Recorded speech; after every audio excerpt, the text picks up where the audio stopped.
Sebagian kita tidak paham bahawa banyak bisyarat, kabar gembira yang akan didapat oleh orang-orang yang beriman di dalam kuburan. Apa saja kabar gembira yang Allah Subhanahu wa taala berikan kepada seorang mukmin ketika Allah masukkan ke dalam kuburan?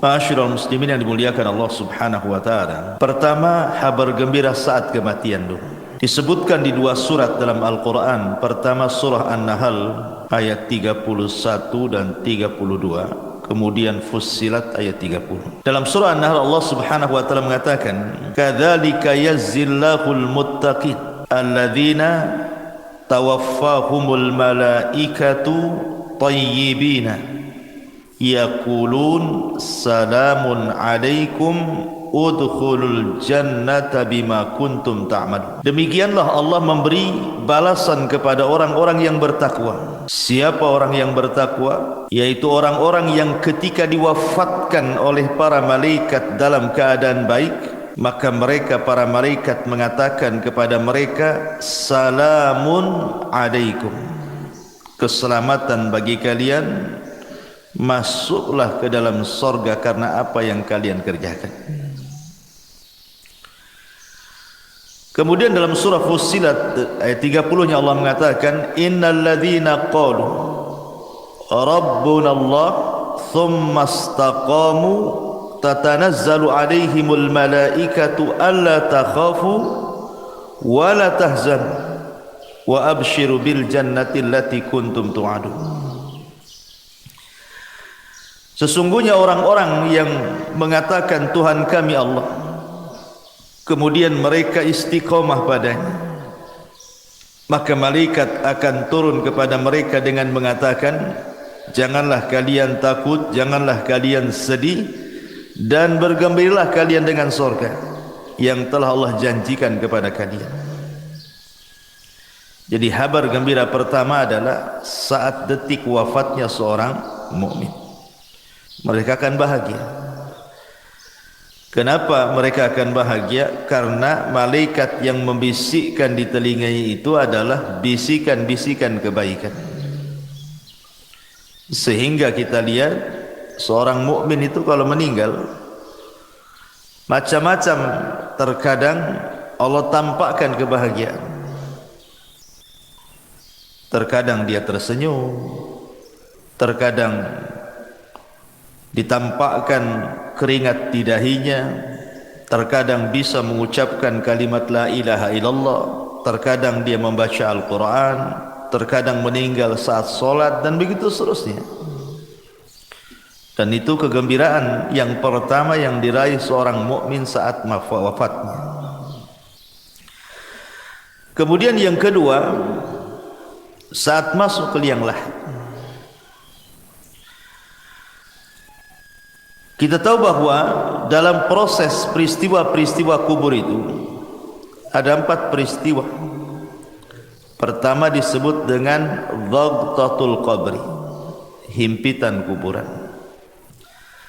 Yang kedua disebut fitnatul qabri, 2 malaikat yang bertanya, Munkar dan Nakir, atau disebut dengan fitnah kubur. Yang ketiga azab kubur, dan yang keempat nikmat kubur. Kita tahu bahwa peristiwa pertama di kuburan itu adalah himpitan kubur. Setiap manusia pasti dihimpit kuburan, tidak mukmin, tidak kafir, semua kena. Mau anak bayi, mau anak dewasa, mau laki-laki, perempuan, pasti terkena himpitan.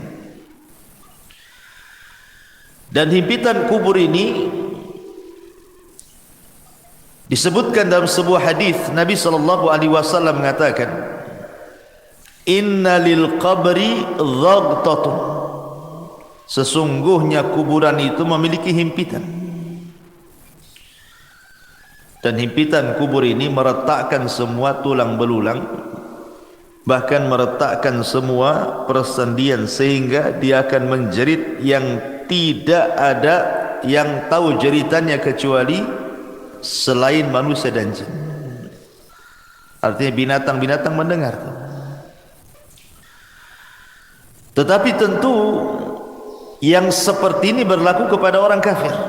Orang kafir, orang munafik, orang fasik, ya. Tetapi himpitan kubur bagi orang-orang yang beriman adalah himpitan kebahagiaan. Sehingga para ulama ketika membicarakan tentang himpitan bagi orang-orang yang beriman itu, layaknya seorang ibu saat memeluk bayinya. Karena kita semua berasal dari tanah, jadi tanah itu diibaratkan ibu kita. Jadi kalau kita masuk kuburan, dihimpit itu seolah-olah ibu sedang memeluk bayinya, tidak merasakan apapun. Makanya ketika kematian seorang sahabat yang sangat mulia, siapa dia? Sa'd bin Mu'adz radhiyallahu anhu. Sa'd bin Mu'adz ini pemimpin Aus. Saat kematiannya disebutkan oleh Nabi sallallahu alaihi wasallam, hadzal ladzi taharraka lahul 'arsy wa futihat lahu abwabus sama wa syahidahu sab'una alfan minal malaika laqad dhummatan thumma furrija anhu.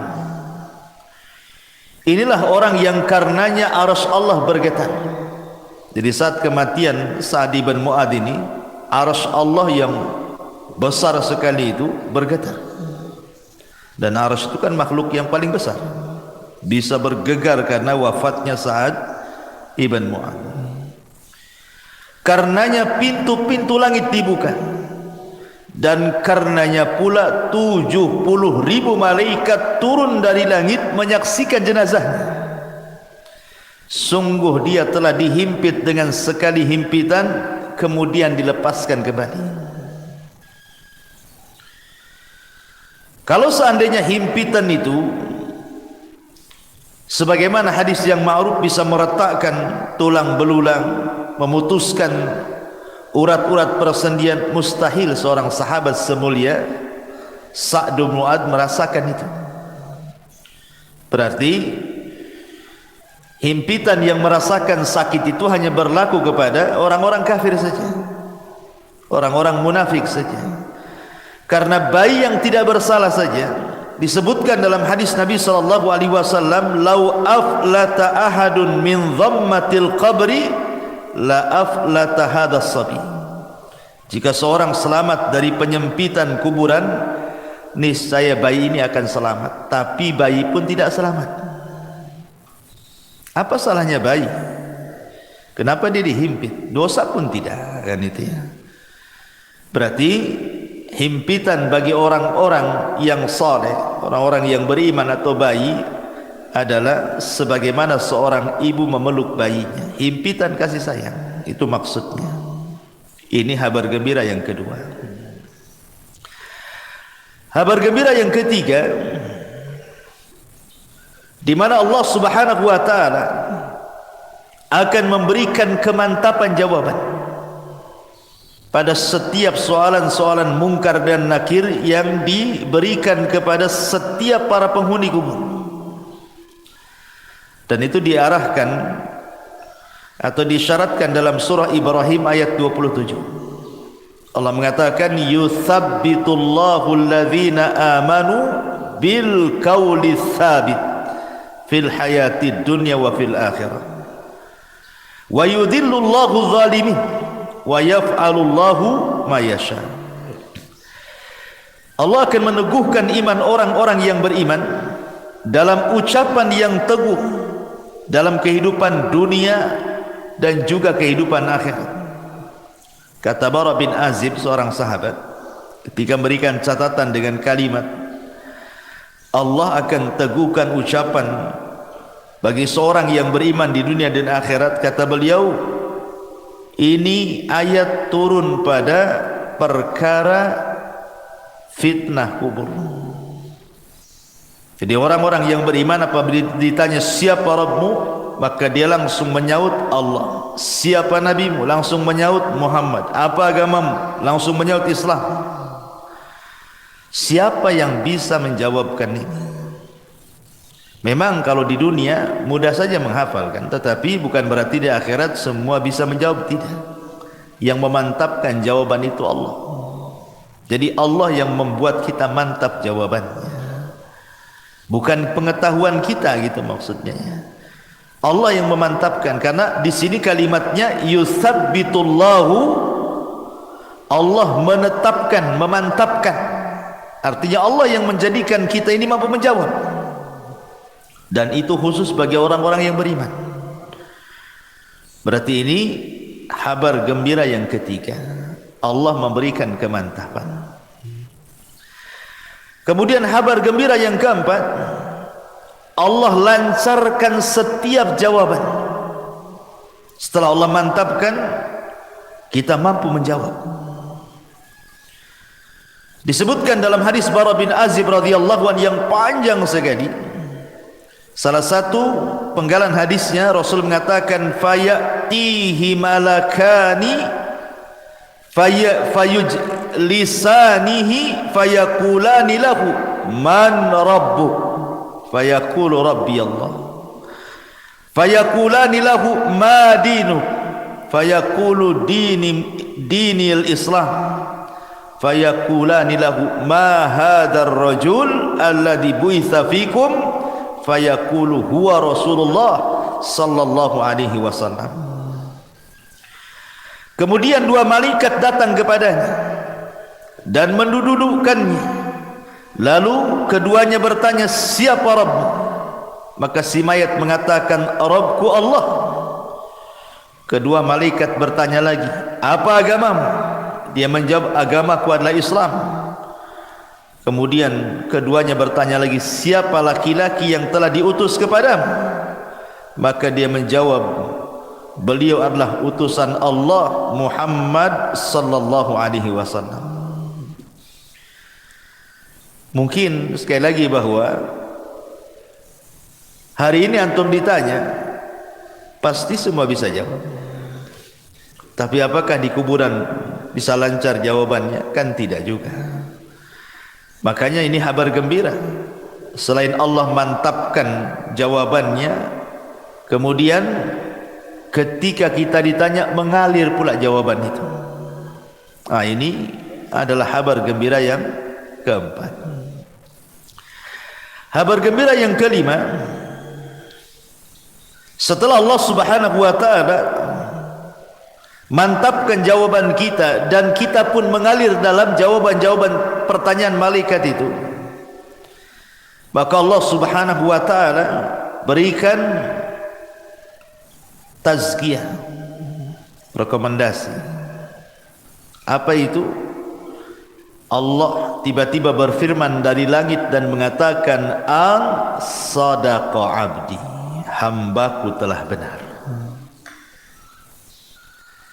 hambaku telah benar, hambaku telah jujur. Dan ini tazkiyah yang luar biasa, di mana Allah Subhanahu wa taala langsung yang mengatakan kepada kita, an sadaqa abdi, hambaku telah benar. Tazkiyah mana lagi yang lebih jujur daripada tazkiyah Allah Subhanahu wa taala? Kabar gembira mana lagi yang lebih bahagia daripada Allah mengatakan kepada kita, kita dianggap orang jujur. Kalau manusia, anak katakan antum orang jujur, belum tentu orang mengatakan antum jujur. Tapi kalau Allah yang mengatakan jujur, manusia mendustakan kita terserah, tidak ada urusan. Tapi kalau seluruh manusia mengatakan kita jujur, tapi Allah katakan kita pendusta, buat apa?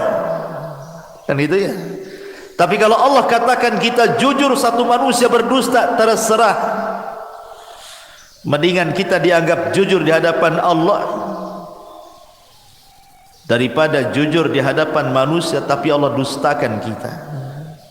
Dan ini tazkiyah luar biasa, kabar gembira yang luar biasa yang Allah berikan kepada kita kalau kita digolongkan orang-orang yang beriman.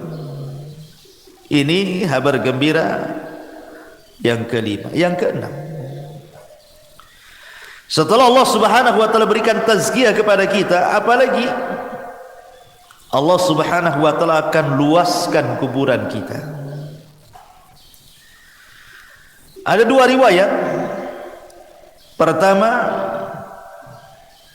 disebutkan dalam riwayat Abi Hurairah radhiyallahu anhu, di mana Nabi sallallahu alaihi wasallam mengatakan, "Tsumma yubsahu lahu fi qabrihi sab'una dhira'an fi sab'in." Sab'una dhira'an fi sab'in. Berapa luasnya kuburan itu? Kata Nabi SAW, kemudian kuburannya diperluas 70 kali 70 hasta. Satu hasta itu segini, ini satu hasta. Ya. Kalau 70 dibagi 2 berarti berapa? 35 meter. Kalau 30 kan 60, berarti 35 meter. 35 meter kali 35 meter, 70 kali 70 hasta, berarti 35 meter kali 35 meter kan itu ya, kalau dibuat meter. Ini satu riwayat. Jadi kuburan yang sempit tadi yang hanya 1 kali 2 meter gitu ya, dijadikan oleh Allah Subhanahu wa taala menjadi 70 kali 70 hasta. Luasnya, meluas kuburannya itu ya. Tapi dalam riwayat yang lain dari Bara bin Azib, justru Nabi sallallahu alaihi wasallam mengatakan, "Tsumma yubsahu lahu fi qabrihi maddal basar." Madda basarihi.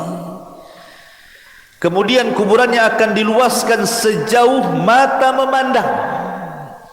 Kalau antum naik ke atas gunung, kemudian antum lihat tuh, kira-kira pandangan antum sejauh mata memandang sampai di mana? Itu maksudnya. Itulah luas kuburan. Kalau seandainya Allah berikan kabar gembira kepada seorang mukmin, itu Allah akan luaskan kuburan. Dalam riwayat 70 kali 70 hasta, tapi dalam riwayat Bara bin Azib sejauh mata memandang. Coba bayangkan, kalau antum saya kurung di satu ruangan, anggaplah di kamar masjid ini, dikurung, nggak ada penerangan, kan masih mending tuh luasnya, masih luas kamar ini daripada kuburan. Kuburan berapa peta saja kan itu. Tapi ngomong-ngomong saya minum dulu kayak dingin kali nih. Bismillah. Oh, panas juga. Iya. Jadi analoginya begini, kawan. Jadi kalau antum masuk ke dalam ruangan masjid ini, saya gelapkan, nggak ada apa-apa di situ, nggak ada kasur, nggak ada apa-apa, nggak ada handphone. Nah boleh antum saya kasih handphone, ya masuk aja badan di situ. 3 hari 3 malam di situ kan, nggak dikasih makan, antum sudah pusing. Janganlah 3 hari 3 malam, 1 hari saya tak makan tak gemetar, apalagi mati listrik kan itu. Kita bayangkanlah di satu ruangan itu, macam mana itu di kuburan yang sempit itu. Habis itu dipendam pula dari atas, hanya tanah, tidak ada apa-apa. Kita sudah kebayang gelapnya kan ya. Lah ketika kemudian Allah Subhanahu wa taala bentangkan kuburan seluas itu, menunjukkan di kabar gembira. Kabar gembira dari Allah Subhanahu wa taala lewat lisan Rasul bahwa seorang mukmin itu akan dibentangkan kuburannya sejauh mata memandang. Artinya tidak akan sumpek gitu maksudnya. Kita kalau berada di ruangan sempit kan sumpek gitu. Tapi kalau di ruangan terbuka kan hanya los gitu pandangan itu. Dan ini kabar gembira. Kemudian yang nomor 7, bukan hanya diluaskan saja, yang lebih hebat daripada itu apa? Dibukakan pintu surga. Subhanallah ya. Padahal belum ada kiamat, tetapi pintu sorga sudah dibukakan, kemudian diarahkan pula ke kuburannya. Dan itu disebutkan dalam hadis di mana Nabi SAW bersabda, "An sadaqa 'abdi fa afrishuhu minal jannati waftahu lahu baban ilal jannah." Hambaku telah benar, hamparkan permadani untuknya dari sorga, bukakan pintu-pintu sorga kepadanya. Subhanallah ikhwan, bayangkan kita dihamparkan permadani dalam kubur itu mengarah ke pintu sorga, kemudian pintu sorga pula dibuka. Ketika pintu sorga dibuka itu ada kabar gembira yang nomor 8. Apa itu? Allah Subhanahu Nabi sallallahu alaihi wasallam mengatakan, "Wa albisuhu minal jannah." Hantarkan pakaian dari sorga. Ketika mayat itu hanya 3 lapis kain kafan saja, kemudian masuk ke dalam liang lahat, entah tahan berapa bulan tuh yang namanya kain kafan itu, lama-lama kan hancur juga. Tapi sebagai gantinya apa yang terjadi? Wa albisuhu minal jannah. Allah Subhanahu wa taala akan pakaikan kepadanya pakaian dari sorga, dan pakaian dari sorga itu semuanya sutra, min sundusin wa istabrak, rata-rata sutra dihantarkan dari sorga. Kemudian kabar gembira yang nomor 9, fayatihi min rauhiha wa tibiha. Kemudian Allah Subhanahu wa taala hantarkan pula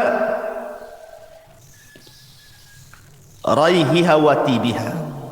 Apa itu? Wewangian dan bau semerbak yang luar biasa yang Allah hantarkan ke dalam kuburannya, menjadi wangi kuburannya. Kita saja di ruangan kan pengennya wangi, harum gitu kan. Masuk ke hotel-hotel mewah itu harum gitu ya. Kan itu sebuah nikmat, kabar gembira. Belum lagi makanan dari sorga, belum lagi minuman dari sorga. Itu kan kabar gembira yang luar biasa. Bahkan yang lebih hebat lagi, nomor 10-nya adalah Allah Subhanahu wa taala datangkan kepadanya orang yang sangat baik hati. Disebutkan dalam sebuah hadis, jadi akan didatangkan padanya seorang laki-laki yang rupawan, berpakaian indah, beraroma wangi, untuk menemani dia selama dalam kuburan. Kemudian si mayat ini heran, kemudian bertanya, "Man anta?" Siapa engkau ini? "Fawajhukal wajhu yaji'u bil khair." Wajahmu adalah wajah yang membawa kebaikan. Siapa kamu ini? Karena ikhwan, kalau kita analogikan kan, orang di penjara lah, masukkan ke dalam penjara, kemudian hanya satu sel, satu orang saja, akan boring. Sepandai-pandainya orang itu buat aktivitas, pasti ada bosannya juga kan. Berbeda kalau seandainya satu penjara itu hanya 2 orang, pasti ada komunikasi itu, nggak akan boring kalau 2 orang kan? Berbeda kalau sendiri kan, lontang lantung, bingung sendirian kan. Kalau berdua kan nggak bosan orang. Makanya Adam itu ketika dia di sorga hidup sendiri, ketakutan dia. Akhirnya Allah Subhanahu wa taala ciptakan Hawa kan. Akhirnya hilanglah rasa takut itu. Lah ketika kemudian orang dalam kuburan itu sendirian, kemudian dihantarkan teman yang baik. Teman ini kemudian rupawan, wangi, enak ngomongnya, tiba-tiba ngajak bicara, terus tahu-tahu tidak sadar bahwa dia sudah lama di kuburan tuh. Tahu-tahu teman yang baik ini memberitahukan bahwa kiamat sudah dekat. Makanya kemudian heran ini si mayat ini dan mengatakan, man anta, siapa kamu ini? Maka orang ini mengatakan, ana amaluka salih, sayalah amal soleh, sayalah solatmu, sayalah zikirmu, sayalah puasamu, sayalah silaturahimmu, sayalah puasamu, sayalah baca Quran, dan begitu seterusnya. Dan ini kabar gembira yang nomor 10 yang luar biasa. Kemudian yang nomor 11, kabar gembira yang nomor 11, di mana orang-orang yang beriman tidak akan merasakan lamanya tinggal di kuburan. Anggap saja sejak zaman Adam sampai sekarang, berapa ribu tahun dalam kubur itu, ya kan? Atau janganlah sejak zaman Nabi, para sahabat 14 abad silam kan, nggak dikiamat-kiamatkan. Pertanyaannya, apakah mayat itu merasakan bimururil waktu, bahwa waktu itu berjalan seperti kita di dunia ini kan merasakan dengan berjalannya waktu kan, pagi, siang, sore, malam, besok pagi lagi, tahu-tahu sudah seminggu, sebulan, setahun. Kita kan merasakan tuh berjalannya waktu. Pertanyaannya, apakah orang yang di kuburan itu merasakan berjalannya waktu? Ulama menjawab, lihat, kalau dia mendapatkan nikmat kubur, maka dia tidak akan merasakan bimururil waktu. Waktu yang berjalan tidak akan dirasakan bagi dia. Dan itu disyaratkan dalam kisah Ashabul Kahfi dan kisah Uzair dalam Al-Quran yang ditidurkan 1 abad. Kan ditanya itu, kam labithta, berapa lama kau tidur kan? Dia mengatakan labithu yauman atau ba'du yaum, katanya. Aku hanya tidur sehari atau separuh hari, padahal sudah 1 abad. Menunjukkan bahwa kalau orang yang belum meninggal saja ditidurkan 1 abad, kemudian dia terbangun rasanya baru setengah atau 1 hari saja, maka begitu juga orang-orang yang dikubur ketika mendapatkan nikmat kubur. Kayak antum bermimpi nih, mimpinya indah banget gitu ya, tiba-tiba terbangun, aduh, sebentar kali mimpinya, padahal antum udah dari pagi sampai sore itu tidur tuh. Dibilang sebentar kali katanya, karena indah. Coba antum mimpi buruk, baru 5 menit tuh kayak udah lama kali megap-megap antum kan. Jadi para ulama mengatakan bahwa orang-orang yang tidak akan merasakan bimururil waktu, dengan berjalannya waktu itu, hanya orang-orang yang mendapatkan nikmat kubur saja. Tapi orang yang mendapatkan azab kubur, dia akan merasakan itu, waktu itu berjalan. Dan orang-orang yang beriman akan mendapatkan kabar gembira bahwa dia tidak akan merasakan berjalannya waktu. Itu maksudnya ya. Ini yang ke-11. Yang ke-12, orang-orang yang beriman, mereka akan merasakan nikmat, artinya kebahagiaan. Jadi bahagia betul dalam kuburannya itu, sehingga sebahagia apapun orang hidup di dunia, tidak lebih bahagia dibandingkan orang yang ada di kuburan.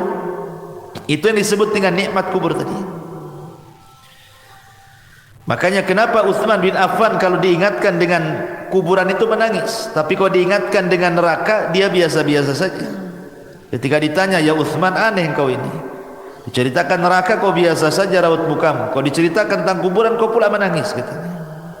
Kata Utsman, celaka engkau, kuburan ini, kata Utsman, bisa saja 1 lubang menuju lubang-lubang neraka, atau dia adalah taman dari taman-taman surga. Jadi kita akan tinggal di taman. Itulah nikmat kubur namanya. Jadi nikmat kubur itu luar biasa. Makanya orang itu akan mendapatkan kenikmatan lebih nikmat dibandingkan dia pernah nikmat di dunia. Seberapa nikmat orang di dunia ini, masih nikmat kubur, karena kubur itu adalah jannah yang pertama, surga yang pertama sebelum masuk ke surga yang abadi. Tapi perlu diingat bahwa orang-orang yang di kuburan itu juga bisa merasa sedih, sama dengan ketika antum kehilangan sesuatu, kita sedih, tersiksa gitu ya, atau ada masalah gitu ya, entah masalah ekonomi, masalah keluarga, masalah apa-apa, kan kadang-kadang tersiksa batin kita. Lah orang yang di kuburan pun akan sama merasakan hal itu, tersiksa batinnya. Kapan? Ketika orang-orang yang di atas kuburan melakukan niyaha. Niyaha itu artinya meronta-ronta, menangis-nangis gitu ya, menolak takdir gitu. Kalau nangis saja nggak apa-apa, namanya orang meninggal sedih, Rasul aja nangis gitu ya. Tapi kalau sampai niyaha ini membuat apa? Orang yang mati itu yu'adzab, diazab. Tapi bukan diazab di sini artinya diazab fisiknya, tidak, maksudnya diazab batinnya. Ya, karena ada hadis yang mengatakan innal mayyit yu'adzab bi buka'il hayy. Rasul mengatakan orang yang mati itu akan diazab disebabkan tangisan orang hidup. Maksudnya niyaha. Yang sampai merobek-robek, memukul-mukul. Karena saya pernah menyaksikan ada orang sedang koma. Ini istrinya itu udah guling-guling tuh, guling tuh. Sampai akhirnya diamankan sama kerabatnya, dimasukkan ke kamar, dikunci. Rumahnya tak jadi mati pula dia. Coba kalau mati apa nggak jelas tuh kan. Nah, artinya bahwa orang-orang yang seperti ini membuat mayat itu tersiksa. Maksudnya orang yang ada di kuburan itu yu'adzab, diazab. Maksudnya diazab bukan fisiknya tapi batinnya. Jadi dia merasa sedih gitu ya. Tersiksa batinnya itu gara-gara tangisan orang yang di atas kuburan itu. Makanya kenapa nasihat saya kalau ada orang yang meninggal itu, sebenarnya dia hanya butuh 3 kata saja. Orang mati itu hanya butuh 3 kata. Kata yang pertama, Allahumma gfir lahu. Ya Allah, ampuni dosanya. Yang kedua, Allahumma arhamhu. Ya Allah, rahmatilah dia. Kemudian yang ketiga, Allahumma tsabbithu. Ya Allah, mantapkanlah dia. Maksudnya dalam jawaban. Itu yang diperlukan saat orang itu meninggal. 3 kata ini. Tidak lebih daripada 3 kata. Ya Allah, ampuni dosanya. Ya Allah, sayangi dia. Ya Allah, mantapkan jawabannya. Cuman itu yang diperlukan. Ya. Itu saat dia meninggal gitu ya. Kalau sudah lama ya tentu doa ampunan. Jadi mayat itu sangat bahagia, disebutkan sama para ulama, yang paling dinanti oleh para penghuni kubur, entah ayah kita yang sudah meninggal, ibu kita, nenek kita, atau keluarga kita lah.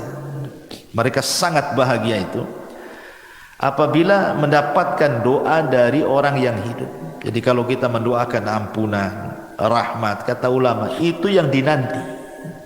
Jadi mereka sangat bahagia sekali dengan doa kita kalau kita mengatakan Allahumma gfir lahu, Allahumma arhamhu. Ya Allah, rahmati dia. Ya Allah, ampuni dia. Dan juga sedekah yang kita niatkan kepada orang yang sudah meninggal. Inilah diantara 12 kabar gembira bagi para penduduk kuburan. Subhanallah bihamdika, asyhadu an la ilaha illa anta, astaghfiruka wa atubu ilaik. Allahu ta'ala alam. Assalamualaikum warahmatullahi wabarakatuh.